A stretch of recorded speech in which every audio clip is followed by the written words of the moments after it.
Lace 'em up, let's start the show. We're digging in with Trip. We're digging in with Trip. We're digging in with Trip. We're digging in with Trip. We're digging in with Trip today. Yeah. Exciting time of year, isn't it? The eve of the NHL playoffs. Speaking of the NHL postseason, it was in 1993, the last time that a Canadian team won the Stanley Cup. Part of the leadership group, an alternate captain on that team was Kirk Muller. He went on to be the captain of Montreal, the most decorated and accomplished team in the history of the National Hockey League. He was a captain in other locales, and he went on to be, in his post-playing career, what a career he had. I think an excellent head coach. That's how I got to know him here in Carolina. I think he was onto something really good in a period of transition for the Hurricane franchise. I don't know what he wants to do moving forward, but I think a team would be well served with regards to culture, to take a long, hard look at Kirk Muller. The great Frank Sinatra, I think, was wrong about one thing, because I love Frank. The one thing he was wrong about: a friend in need is a pest. No. If you truly are shovel in hand, and a friend is in Antarctica, in an alley deep at night, not that alleys exist in Antarctica, but you drop everything to be there for the people you care about, and Kirk is one of those guys. Any day that ends in a Y, he would show up. So can't wait to figure out here in the next hour about what makes him tick. We taped this a little bit ago. We had to take a quick break because Kirk and I, we always have things on the go. And then we finished up with a couple more questions thereafter. So it's a two-parter, all sort of morphed into one. We're able to do it with Kirk thanks to our presenting sponsor, the great people at Great Dane Trailers, greatdane.com. Finest trailer manufacturer, bar none, on the road in North America. Anytime you're 10 and 2 on the wheel and you see a trailer in front of you, you can usually look at the lower left-hand corner in the back. And if you see that gorgeous decal of the Great Dane dog, you know that's the best trailer there is. Engineering innovation that constantly keeps this fine company ahead of the curve in building the best trailers on the road, or truck bodies for that matter. Family-owned, family-created, historic, having been around since the year 1900. So please check out Great Dane if you have trailer needs and all that they've done to deliver our freight, our much-needed freight, across North America during this global pandemic. Before we grab our shovels, I remind you to please check out our ever-increasing digintrip.com merch line with some exciting playoff editions, and also rate and review our show on all audio platforms as well as YouTube. Without further ado, here's Kirk Muller. You know, I had no idea. I was a huge fan of this guy when I was an aspiring hockey player. Had no idea that we'd become such dear friends. Kirk Muller. What a captain. Loved him as a coach here in Carolina. Kirk, thanks for coming on. I'm going to start because you have always been shovel in hand, through and through. I am going to ask you right out of the gate how Kirk Muller defines digging in. Well, first of all, I got to tell you, you were my idol. You were, I grew up idolizing you. So I don't know where that comes from. You didn't even know it. I was digging in every night, just waiting for those few games. You ready goaltender. I thought it wasn't for that one big injury, you would have had that long NHL career. Oh yeah. I would have challenged Patrick Roy in Montreal. You're right behind Patrick. So when you think about it, as a captain, what you've always asked of your players as a coach, what is it to be shovel in hand? Good looking hat, by the way, those of you watching on YouTube. What is it to be shovel in hand?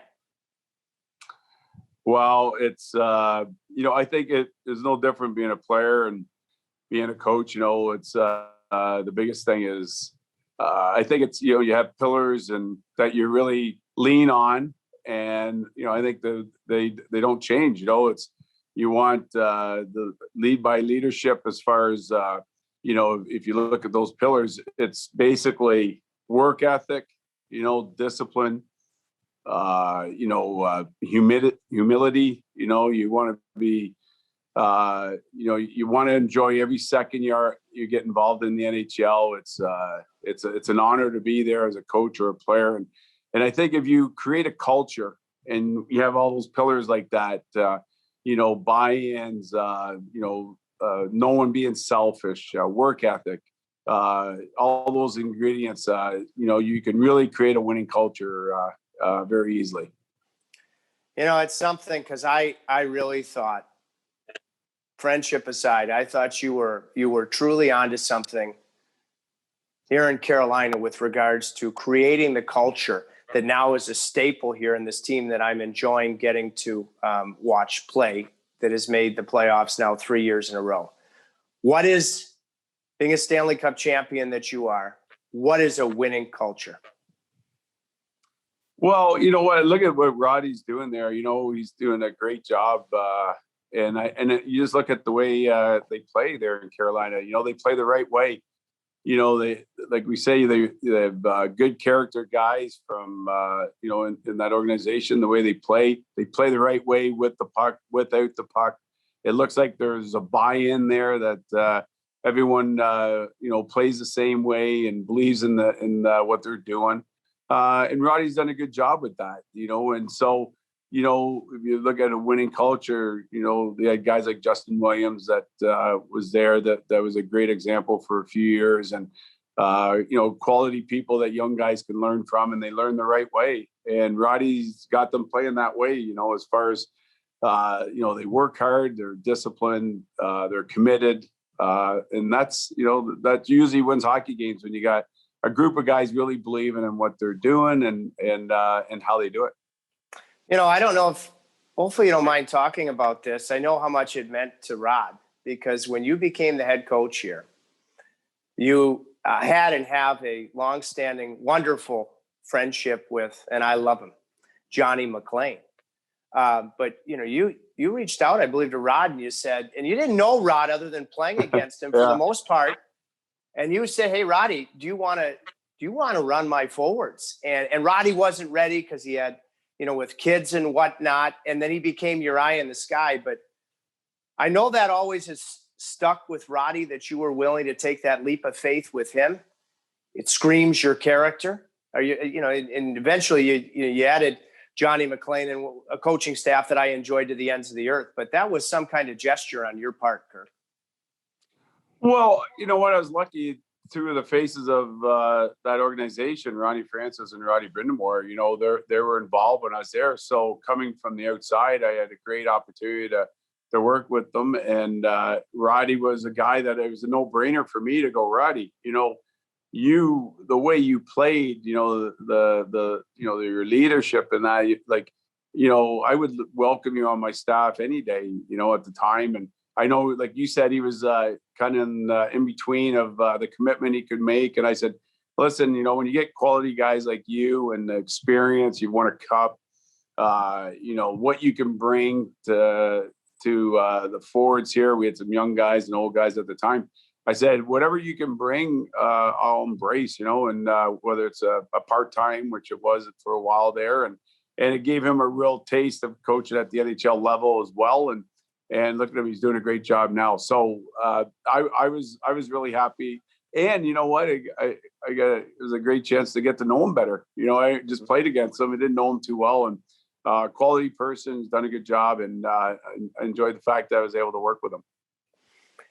And boy, did I ever enjoy being your color analyst. And I want to go back, and because I remember one night at the Westin Harbor Castle in Toronto, and I got a chance to meet your mom.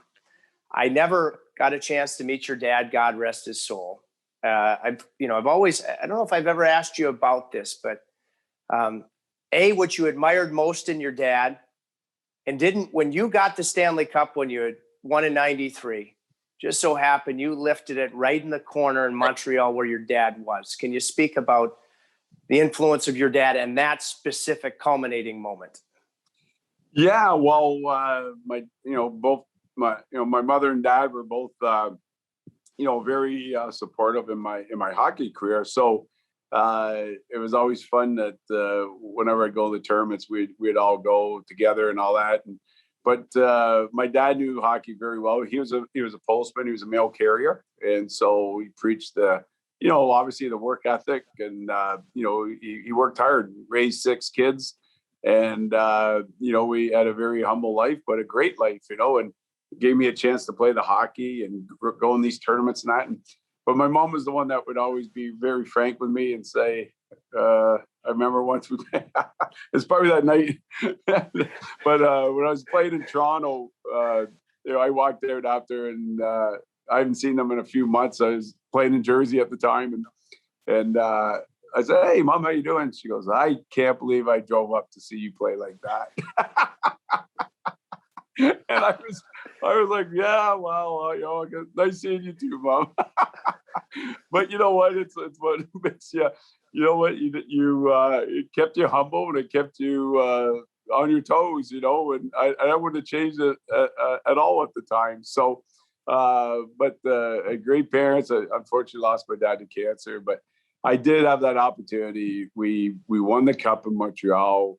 I knew where they were sitting with my brothers and sisters and my wife, and I did wait because the formality of the captain passed it to the assistants, the veteran guys, but I did wait to the third turn on purpose so that I could raise it in front of them. They deserved it. It was a great feeling, and obviously a great memory. That's the highlight of the human experience right there. That 93 team, Kirk, you were an alternate captain. Your captain, Guy Carbonneau, Patrick Waugh, Conn Smythe winner. What made that team special and a team that ultimately got over the hump? Well, it was a great experience playing in Montreal. Talk about a winning culture. I mean, we look back in the history of the organization, all that. But it was really cool. I always say this: the alumni there, the Rocket Richard, the Belleville, the Yvon Cornway, Guy Lafleur. I mean, these guys, Steve Shutt. I mean, all they wanted there with winning 6 cups, 8 cups, 10 cups, different guys.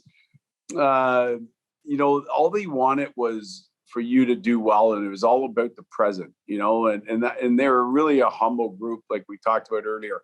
And so, would you imagine going in and you're looking at these guys, you attend a lot of the games, and you're thinking they're going to talk about their day, but never the situation. It was all about the guys playing today, and they had your support, and they wanted you to win. And so, you start off when you join the organization like that. And then from there, we had a special group, we were not supposed to win the cup that year. We were a good hockey team. We were well coached by Pat Burns the couple of years prior to that. And then Jacques Demers came in and different philosophy, but opened it up offensively a little bit more. But you had a real group of guys that really bought into one theory. We played hard. We all had roles. We all played for each other. We had a special goalie, and everything clicked. Everything clicked at the right time. Into the playoffs, we had lost 8 of our last 10 games going into the playoffs. We lost the first 2 of the playoffs against Quebec. So we've lost about 10 of our last 12 games. And who would have thought that we would have turned around and only lost 1 or 2 games the rest of the playoffs and won the Stanley Cup? So that's how quickly things can happen in the playoffs. And that's why they say just get in, and you never know what's going to happen. Kirk, I mean, I tell you, when Carolina won the Stanley Cup against an excellent Montreal team in 2006, they dropped the first 2 games. They went on the road. And it just seems like most years, like you had against the Quebec Nordiques, there's adversity and major adversity in the first round or 2.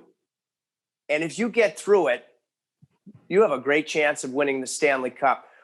Why does adversity bring you together to make you a much more dangerous winning group?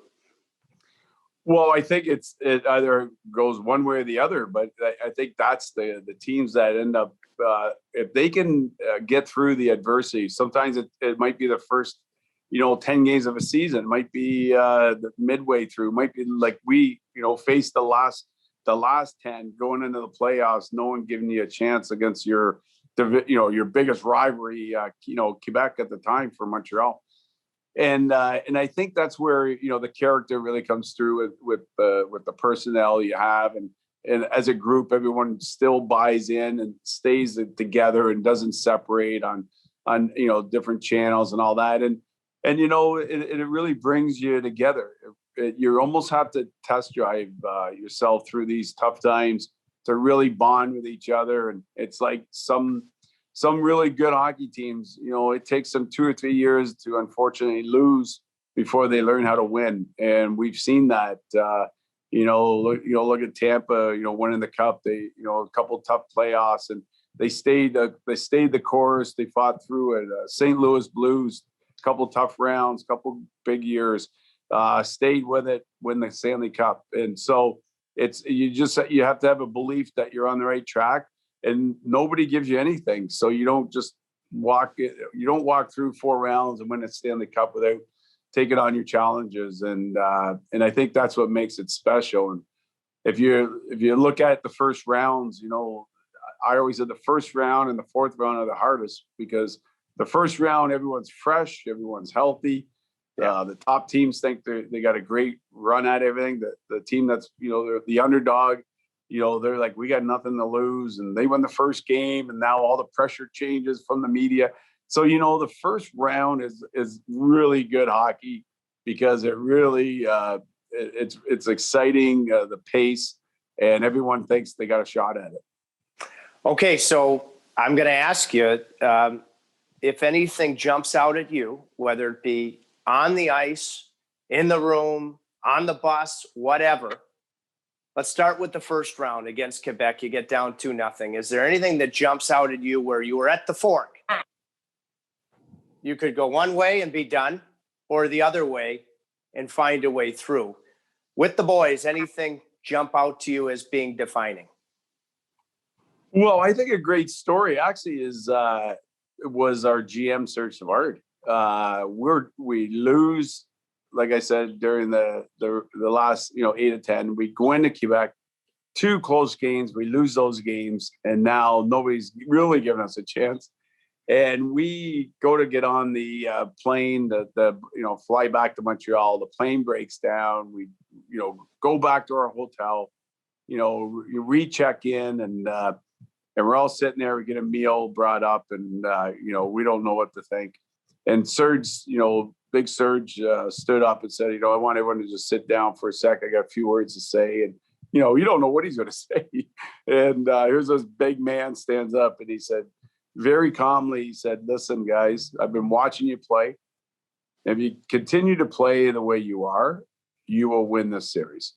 And he said it with such a calm demeanor, and he sat down. He says, enjoy your meal. We'll win the next game. And it just brought confidence through our whole team, and you could just see everyone relax and stay calm. And we won the next 4. And I often joke with them later on. I said, hey, did you really mean those words, or you just say that because it worked? So you know what? It's amazing, a powerful few words and said in the right tone, how powerful it could be with a group of people. Awesome. What jumps out at you about, let's go to round 4. You said it comes down to round 1. Told that great story. Round 4, the Stanley Cup Finals against the LA Kings. What jumps out at you as the fork in the road? Well, here's what happens. We were lucky. We won the round 3 early. We knew that whoever won and came out of that great series between Toronto and LA had played in the West. They played a lot of hockey. They've traveled a lot. We were a pretty young team. We were rested. And we thought, whoever comes out, we got to jump on them quick, because if we can make this into a long series, it's, we think this is going to be to our benefit. So we're watching there, and of course the famous game, Toronto and LA, and guess who comes up big? Mm-hmm. Wayne. And I'm sitting there going, man, I know one thing. I'm either going to be playing against Dougie Gilmour, who's a unbelievable Hall of Fame, great hockey player, and from my same hometown, and a good friend. I thought I'm either going to have to go against Dougie or I'm going to have to go against Wayne. And, both had unbelievable series, but Wayne comes through with the big winner. Well, here comes the LA Kings, and we're well rested. They're older. They're a little tired. And what happens? They come in and they beat us game one, and they were the better team. And we sat back and we're like, you know what? You just can't underestimate this darn guy, Wayne Gretzky. And so we found a way, somehow that we picked it up. We had a better game in game two. Of course, we all know the story with the stick, and it kind of turned a little momentum. We needed to win that game. And after we won, I remember saying to Red Fisher and a couple of media guys on the side, I go, listen, whatever you say, don't say anything as a favor to kind of get Wayne going or stir the pot or anything. Just keep telling him he's the greatest in the world, which I think he is. And keep it quiet and don't get him revved up, because you know what he can do. So, we were able to go down there. John Leclerc scored a couple of big goals, and we came back and won the cup. So it was a heck of a series. They did an amazing job at that time of putting the LA Kings really on the big hockey market or the map of California. And look what it's done for minor hockey down there and kids that are playing, and pretty special time. Wow, Kirk, you never told me that one. That's unbelievable. And hey, I'd like to think when I was your color analyst, I did my homework, and I did talk to Wayne a couple hours ago, and he has a couple questions for you. Yeah. And he said the 93 finals, Kirk was great. Why were you so hard on me? That's from Wayne. I mean, did you guys talk smack at all on the ice? I mean, he wants to know why you were so hard on him in the 93 finals. I said to him, you know what? This is my time. You know what? You've got your cups. You've had your great memories, like take a break, like pass it on, and it was true. He teases me about it but isn't it amazing? I mean, that's pro sports, right? I mean, I have the most respect for him, and he was definitely my favorite, player before coming in the league. And then you have a chance to play imagine playing against your idol, and it's for the Stanley Cup, and you're like, well, I get two options. I can let him make me look like a fool, or I got to do my dirty job here, and play hard on him. So, I was like, hey, I'll make up to it later, but I want that Stanley Cup ring. And it brought back memories because I knew him for a long time. And I know that the first time I ever played against him in Edmonton, I'm 18 years old. I'm in New Jersey. I'm standing there. I'm nervous. We're playing the Edmonton Oilers. And I'm standing warm up right by center ice. And I hear this voice say, hey, Kirk, and kind of like, wow, who the hell is, yelling at me from the Oilers side? And I turn around, it's him, and he goes, hey, just to let you know, I'm checking you tonight.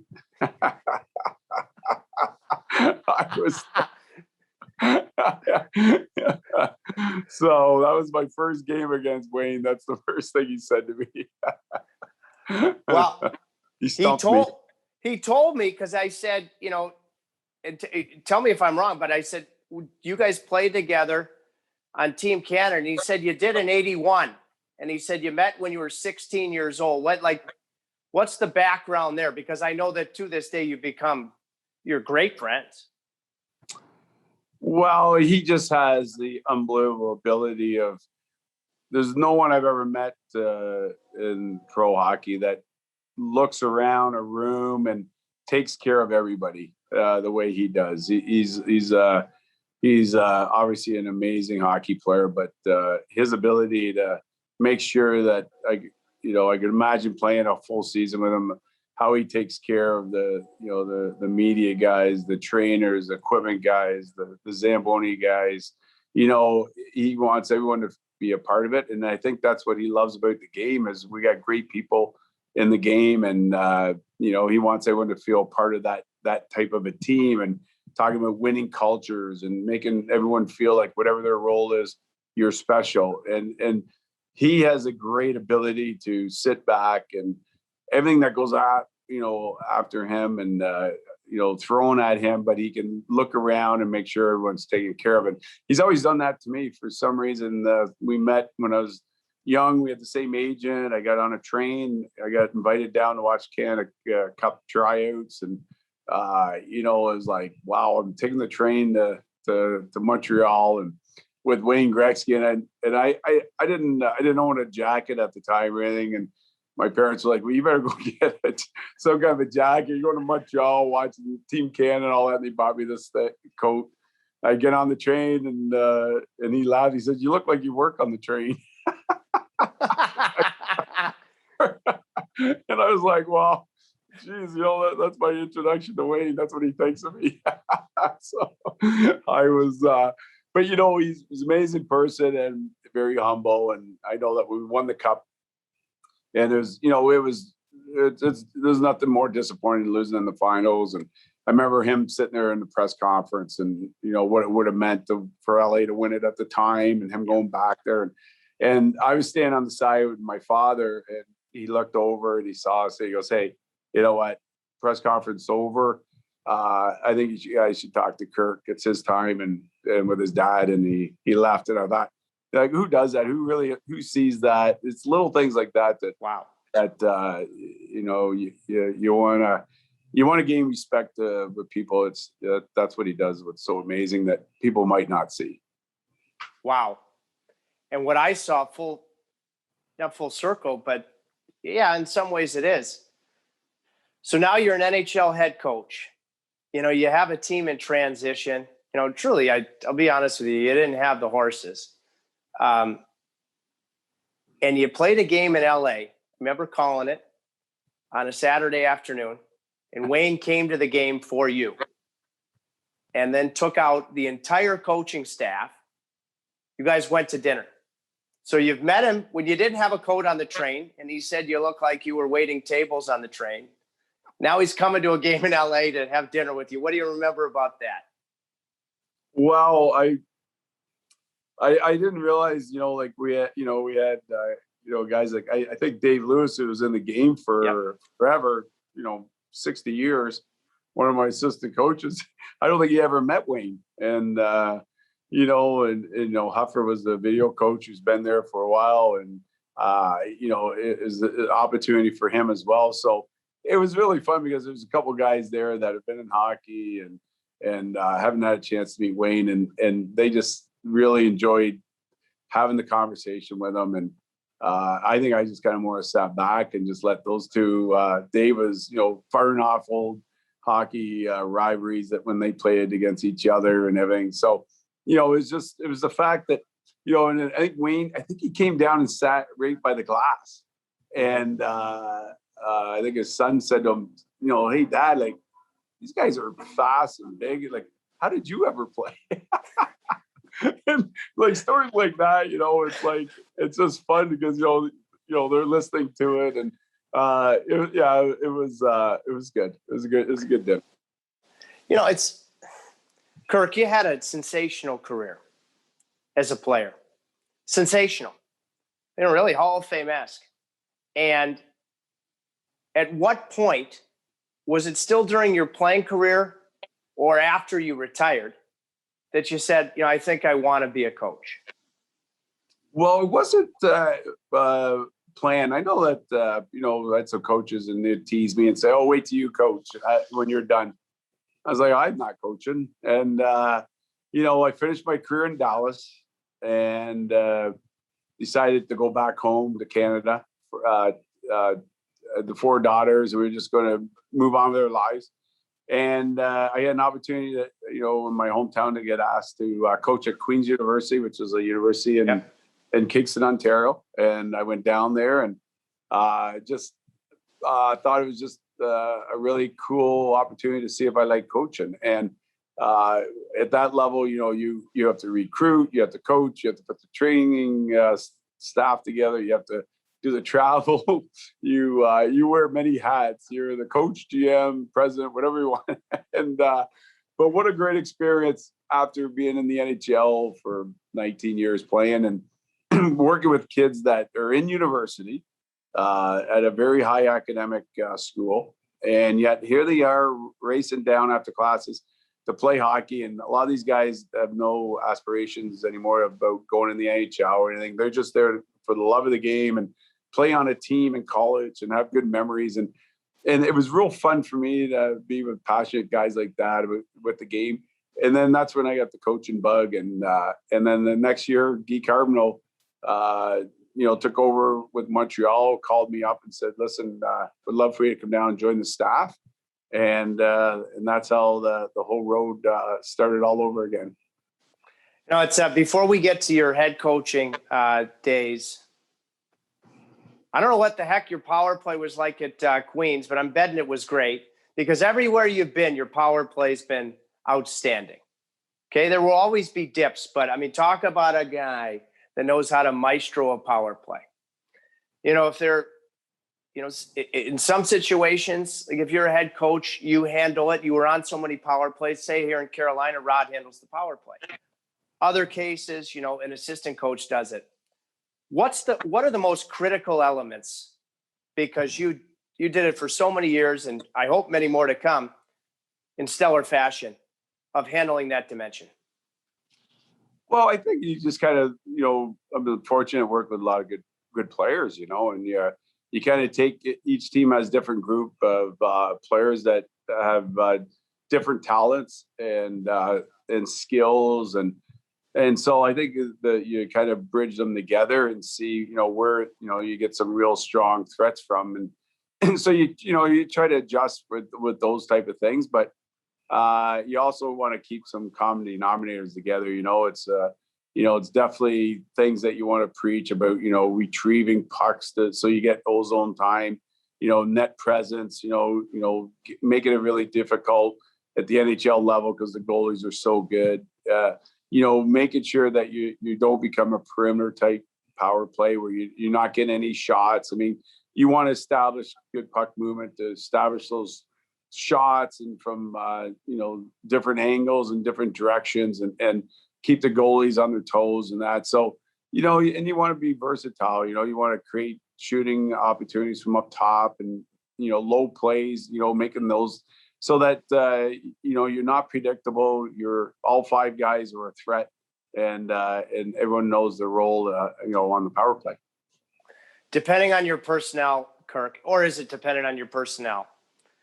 Do you lean towards having one A unit, or if you have enough depth, two competing power play units? Yeah, it's a good question, and I think it really depends on your makeup. I think, it's,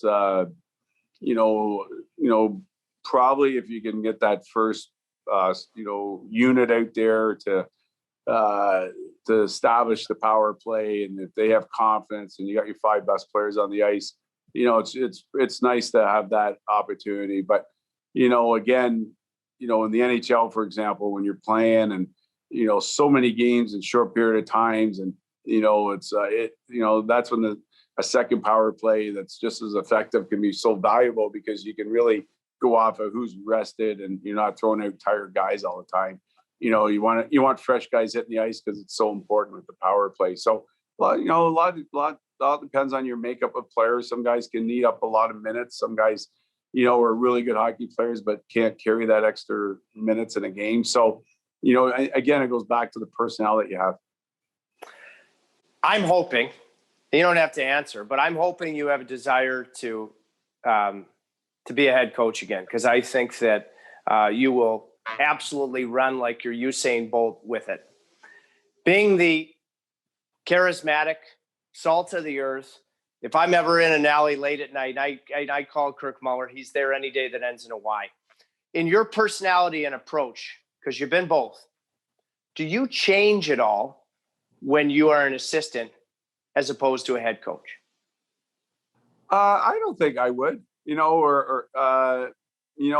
because I think my personality is with today's game. You really got to have a relationship with your players. I think they really got to believe that you're in their corner and that you're there to make them better hockey players, and that anything that you chat with them about critiquing or anything, they know it comes from you trying to help them. You want them to do well. You want them to succeed, and I think that's building that relationship means you gotta not only be a person that is approachable, but you gotta also be a guy that listens and to their what they have to say, as much as you're relaying messages to them. So for me, I think it's I wouldn't change who I am, because I think my personality works as far as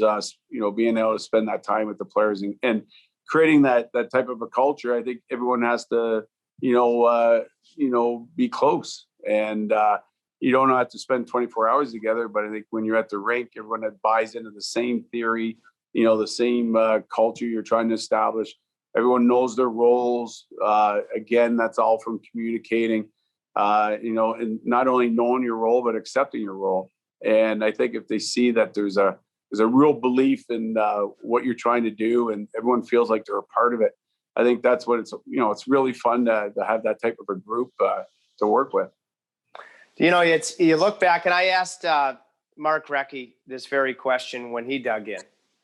Your draft, you were drafted one pick after Mario Lemieux. Kirk Muller. Well, I don't know, like in New Jersey, I'll tell you what, you and that young crew, boy, I would have loved to have been good enough to have been, with that crew in Jersey. Oh, yeah. But I asked Mark this. He's coaching in New Jersey. Would you coach the modern day player in 2021 the same or differently than you would have coached Kirk Muller when you were drafted one pick after Mario? How would you answer that? Oh, it's so much different today. It's first of all, the parity of the NHL right now. There's these players. Every game that they play, you got to give credit to the present day players, because there's no night that you're like, even if you're on the best teams in the league, anybody can beat anybody now. So they don't have a night off in the NHL right now. It's a younger man's game right now, with the ages of some of the guys coming in, and yet when you see it, everyone wants to come in. They're very proud players, and they want to do well. They want to play a lot and everything. So, but the biggest thing today is, I think, you see why there's bigger numbers of coaching staff than it was before, because they're brought up differently. They're brought up with videos and technology, and it's a way that they're learning how to learn, in school and everything. And you see it on the benches with videos and everything. So you need more time today to get the same message across, probably, than a player that played in the 80s and the 90s, for example. And so you have to expect the player today to come to you if he's not playing much, or he didn't play much in the third period. And instead of them just taking that and going, okay, and being ready to practice next day, they want answers, and they want you to answer them for you.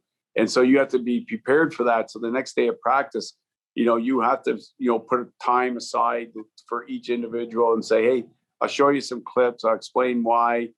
Here's things that you can work on. Let's go out and work on stuff together. So there's more time spent, I think, from coach per coach per player than in the past. And they're not challenging you or anything. They just want you to help them out to be a better player. Last year in the bubble, Claude Julien had, thank God he's okay, but he had that health scare as you beat the Pittsburgh Penguins, and then you took over as Claude returned to Montreal as the head coach. And boy, you guys gave a red hot Flyer team all they could handle. That series could have gone either way. Rod believes that coaching really occurs in the playoffs. And you could even make an argument that the Jack Adams Trophy should go all the way through the Stanley Cup Finals, because that's when coaching really is difference making. Do you agree with that? And having done it as a head guy, how does coaching get amplified in the decisions you make in the postseason? Well, I think what magnifies a lot is pressure. So it really kind of tests people on, the pressure of the playoffs, and now you're bringing it down. Now less teams are playing at a particular time. And of course, right down to the finals, we only have 2 teams left. So the whole hockey world is watching 2 teams play in the finals, it goes 16 down to 8, 4-2. So, knowing that every little detail of everything is being magnified. The fact that you play an opponent, let's say it's a 7-game series, what adjustments do you make? You're playing the same team. You just lost the game. You got to play them again tomorrow night. You're not moving on to another city. You got to make adjustments in a short period of time. So, yeah. So, when it comes to coaching, you got the emotional part of it going, but you got the technical part of always being, trying to be one step ahead of your opponent. And so it makes it very exciting and challenging. But and I think that's why Roddy's comments are correct. That's where coaches really come into their own, because it's their time to really try to make these adjustments that will, advance their hockey team. Kirk, I am so happy in the last several years that there's been a shift, because it's a copycat league, from systems. We're going to out-video you to death, coaches, to established players in their playing days that can go toe-to-toe on the video front, but then they're intangible, is they can identify with virtually every situation. Again, in the playoffs, because you've seen everything. An all-star, which you were the year you won the Stanley Cup, and you were an all-star throughout your career. But you were also, like, say, a Roddy, a fourth liner at one point. Every situation. Yeah. I'm really pleased about, now the guys that are having the most success as head coaches are former established players like yourself. How do you think that experience, beyond the obvious, can be truly an advantage as a bench boss? Well, I guess, everyone digs in on any type of experience that they've had, and I guess for myself, I guess it's just a matter of, going through some disappointing playoffs, losing some series you thought you could have won as a player. And, other ones were, like we say, winning the cup that year, we weren't expected. We were definitely, upset a few teams that year. So you see the glory part of it. You see the disappointing part of it. You see the, you walk away sometimes, you think we were the better team, we didn't win, vice versa. You just dig in. So when you get an opportunity, obviously very fortunate, everyone was happy that, Claude was healthy and everything, and circumstances happened last year, and had a chance to, coach in the bubble. And all of a sudden it was like, all of a sudden it just comes right back to you of all the situations that develop, and you're like, I remember this, so it comes natural for you. So I think if anything, the answer is just, experience helps, and, guide you through these, situations, and, and that's where, it's nice to have it. So you're such a positive first guy. And I want to ask you, I don't even know if I've mentioned this to you before. Hurricanes have a much nicer practice rink than when you were the head coach now. But the old rec zone got beat. I want to say it was in Boston on a Saturday, and then at home against Edmonton on a Sunday. And the media of Montreal, okay? And so that gives you a black belt in the media everywhere. And you're a positive guy to start with. And you came out to the scrum in Raleigh after the Monday practice, after those 2 games, and you said, losing is for losers. And we were going to Columbus that day, and I got a call from Corey Stillman, back-to-back Stanley Cup champion with Tampa and Carolina, and he was inspired. He said, God bless Kirk, all world. It's like he wanted to come out of retirement and play again. When's the right time to, deliver that type of message? I know it's all situational, but I know you inspired Corey Stillman on that particular day. Well, I guess 2 things come to mind. I look back again and you talk about situations that have happened. And I remember Bob Gainey when I was coaching in Montreal, and Guy Carbonneau and I came in one night and we were all upset and we were complaining, about the loss and everything. And Bob said to us, will you two, sit down for a sec? We sat down and he's kind of like, listen, if you don't evaluate properly, you can't make the right decisions. So I think the biggest thing I learned, here's a guy that, has probably won 7 Stanley Cups, Bob and everything. And you think, he wants to win every shift and every play and everything in which he does. But he made a really important point. He says, listen, you have to evaluate properly, before you make your decisions. And so in saying that, it really makes you really sit and think and, where you're at. And I really liked the team at the time and everything. And I thought, maybe it's the time that we push the boundaries here and make guys believe that, we can win these games, and trying to create a culture there. And when Lou came into New Jersey, he was like, hey, listen, we got to set the bar high here. Let's keep pushing. And he pushed everybody. And, look at, we had people like that there, with Ronnie Francis and Jimmy, winning their Stanley Cups. We had a good group of people that won championships. And at that time, I remember I just felt like, hey, I think our guys have to understand we believe in them and we're not happy about losing and we want to win hockey games, and let's push that bar. And I think we evaluated and said, hey, hey guys, we can win. You got to believe in yourself and let's go. Let's not get into that losing attitude, and winning's contagious, and let's get winning hockey games and build on it. I know that it's so important in any facet of life to be yourself. Okay, so, because people can see through it if you're not going to have success if you're not yourself. If you had to pick the coaches that you had along the way in your outstanding career that are part of who you are now as a coach, who would they be and why? Pat Burns was great at making you believe that it was about you, your team, not about your opponent. So a lot of emphasis on, listen, we're going to win every night. We don't care about the other team. This is what we do well. We're not going to try to throw any tricks or anything at you. This is what you're going to get.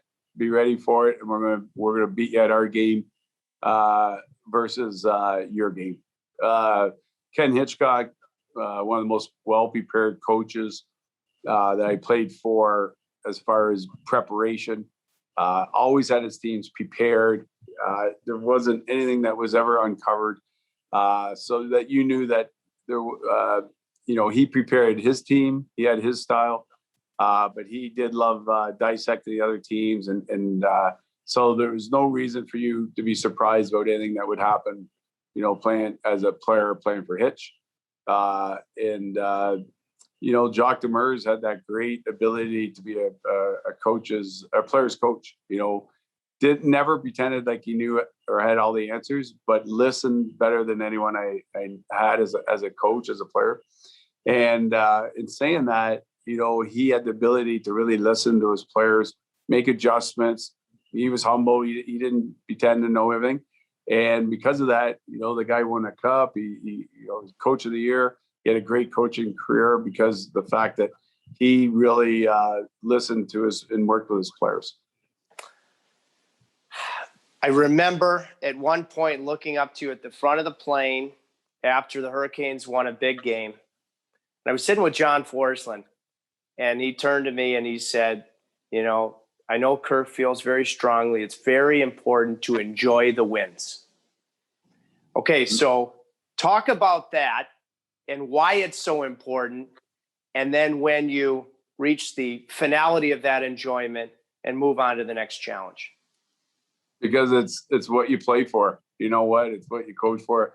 It's all about winning, and it's hard to win. It's hard to win at any level, and it's hard to win in the NHL.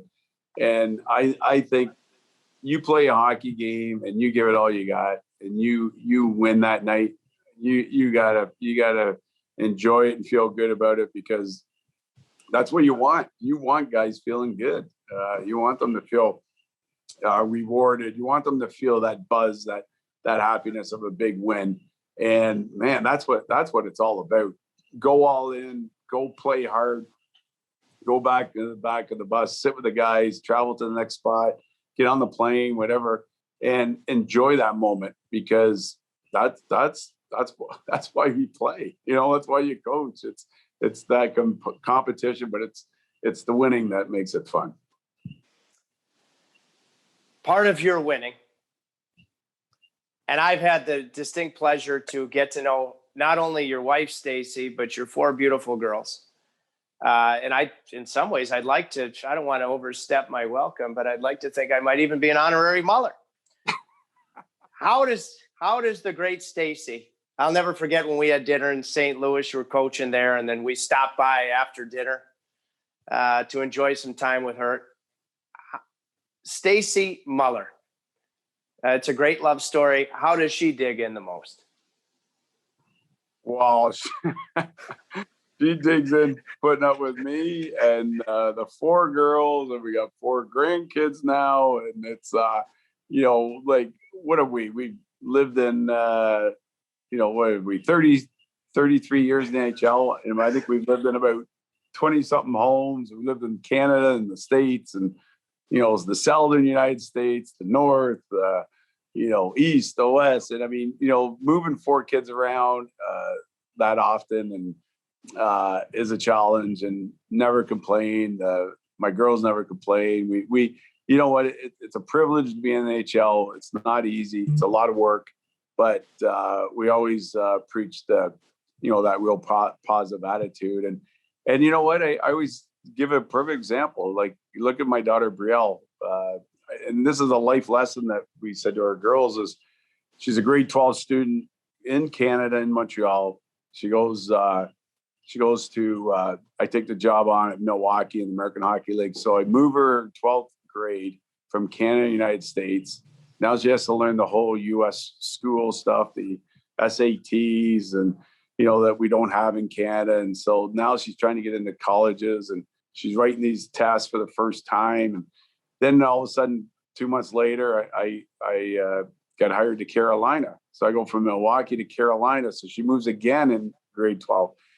So you can imagine that, now she's moved from Canada, United States, from Milwaukee to Carolina. And, she had a great attitude. And where did she end up going to school? NC State. Yeah. And where does she end up meeting her best friends, in college there? And then she meets her future husband, Brad Malone, who was playing for the Hurricanes. So, I said, if you had a bad attitude, you would not have your 2 wonderful kids, your husband, your 4 friends, great experience in Carolina. So, you know what, that's all attitude is so important in everybody's lives. I mean, because I met her obviously, and she was at NC State when she was here. And I gave her a nickname that is the opposite of who she is, Brielle. I called her Softy. All right. And I stuck with that for a while because, she's gorgeous, but she, as all your girls are, she's a hardened Muller. She's character. She's salt. She probably walks around with a big salt shaker. All right. And because of all of that, I just called her Softy. And I remember because we were in St. Louis when we stopped by after dinner to see Stacy, and Brielle's future husband, Brad, was meeting you for the first time in St. Louis when the Canes played the Blues the next night. So, yeah. So, yeah, go for it, baby. It was I think it was their father-son's trip too. So not only met Brad, but I met his father. Yeah. Oh yeah, the Head and Shoulders first impression. By the way, he just as we tape this, just got 2 in San Jose for Bakersfield today. He's red hot. He just played his 600th game. You know, I remember, I love him as a player. You've always been a huge proponent because I remember I was doing a playoff series for NBC, Colorado and Minnesota. And Roddy called me and he goes, "What do you think of Brad Malone?" And I had gotten to know him in that series. Man, I hope he finds his way back to the National Hockey League because I think you win with guys like this. He just got 2 tonight, didn't he?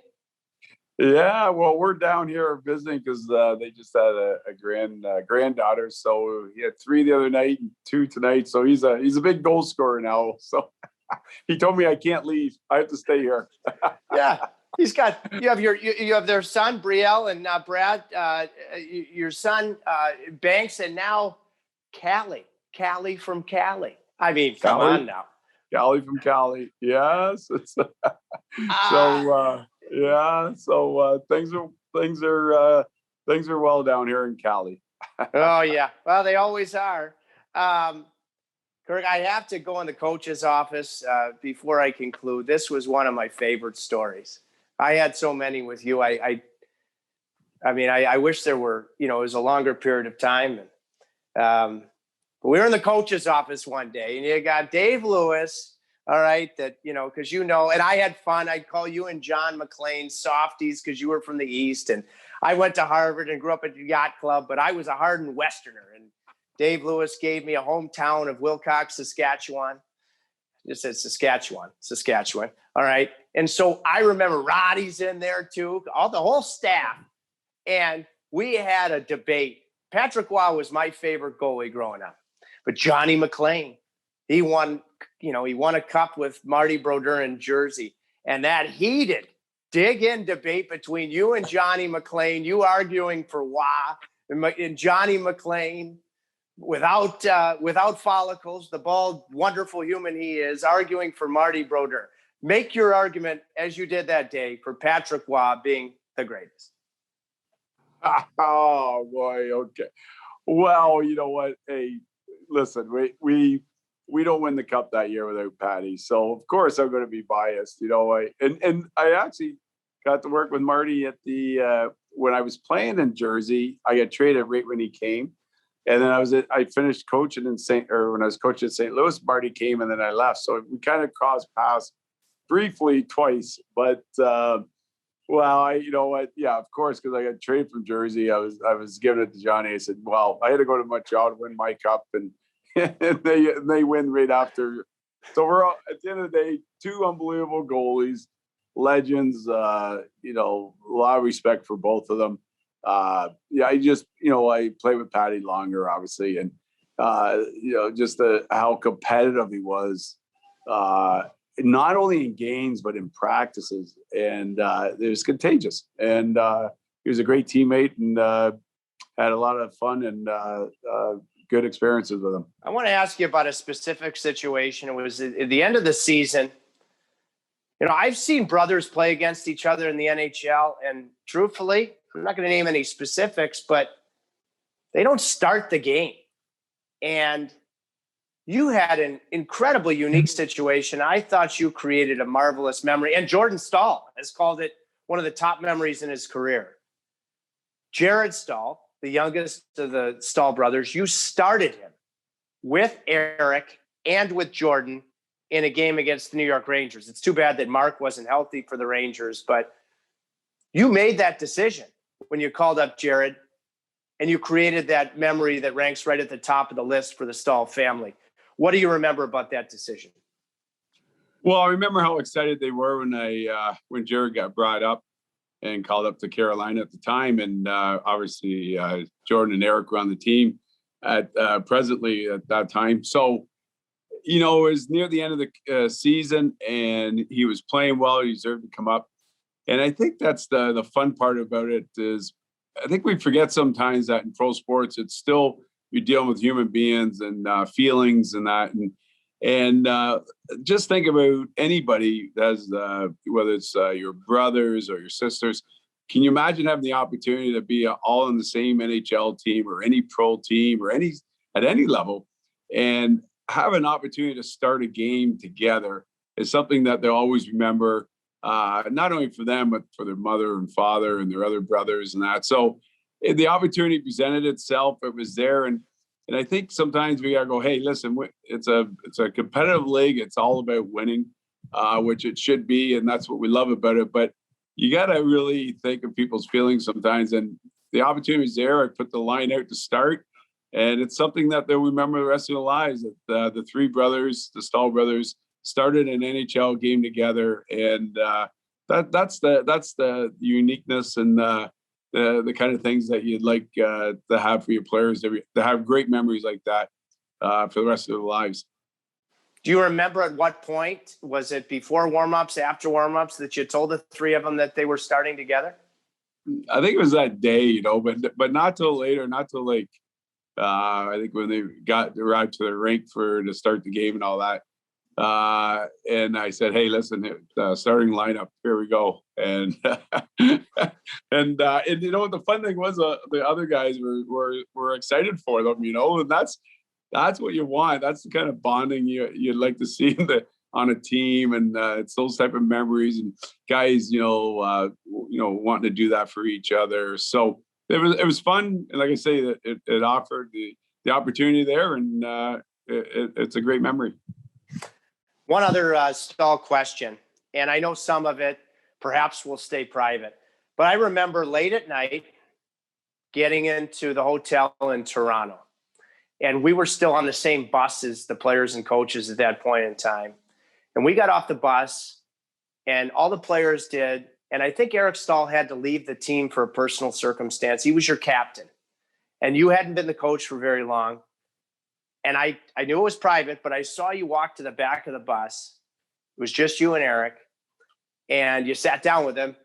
In terms of what you can discuss, because I see that as special in having been a captain yourself and building the relationship that needs to exist between a coach and his captain. What was that moment like, and what can you share?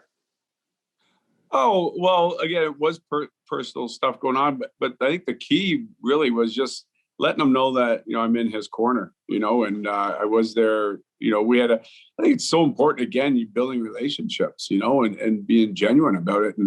And you know what, I was a captain in the NHL for some teams, and you know what, you take on a lot of responsibility and you take on a lot of pressure. And I think the biggest thing more than anything right then was to say, listen, I got your back, and you don't have to be Superman. There's a lot of expectations, and not everyone can make all the right choices or fulfill everybody's demands. So kind of more than anything, I remember one of the first things I said to him is, biggest key for you, Eric, to lead this team is just work hard and be the hardest worker right there, and have great body language, because people will follow people that look like they're going in the right direction. And he was great. He was a good captain there. He led the team. He played a lot of hockey, but that's what's so important, is just building the relationships and the bonds with the players, and get them to trust you that you're there and you got your back. You got their back, and you want them to do well.